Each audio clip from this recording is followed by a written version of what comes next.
আকর্ষণীয় জনসভা। এই জনসমুদ্রের প্রধান অতিথি, বিশেষ অতিথি এবং পূর্ব এলাকার আস্থাভাজন এবং অন্তরের মানুষগুলো, আসসালামু আলাইকুম ওয়া রাহমাতুল্লাহি ওয়া বারাকাতুহু। বক্তব্য দেওয়ার সময় নেই।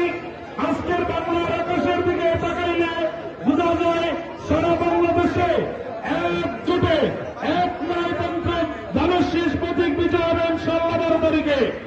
এবং সেই ধারাবাহিকতায় বাংলাদেশ জাতীয়তাবাদী দল বিএনপির মনোনীত এবং জোট প্রার্থী প্রেসকার অন্তরিত এবং প্রথমেই ভোলা থেকে আগামী 12 ফেব্রুয়ারি নির্বাচন ইনশাআল্লাহ নির্বাচিত হবে।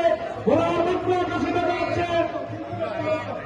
এই মুহূর্তে আমাদের মাঝে একটি বিশাল মিছিল নিয়ে উপস্থিত হয়েছেন 4 নম্বর ওয়ার্ড থেকে বিশাল একটি মিছিল নিয়ে ইকবাল ভারতের সহকারে করতালির মাধ্যমে তাদেরকে স্বাগত জানাই আমরা। মিছিলটি নিয়ে বাড়ির মধ্যে আপনারা প্রবেশ করুন। মিছিলটি নিয়ে বাড়ির মধ্যে প্রবেশ করুন। মিছিলটি নিয়ে মাঠের ভিতরে প্রবেশ করুন। আপনারা এই রাস্তাটা ক্লিয়ার করে দেবেন। রাস্তা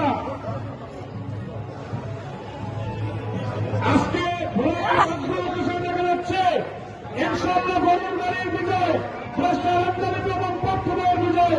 এই মঞ্চে যারা আমার নেতারা আছেন, ইলিশাবাসীর একটা নবীন ইলিশা পর্যটন কেন্দ্র এবং একটা শিশু পার্ক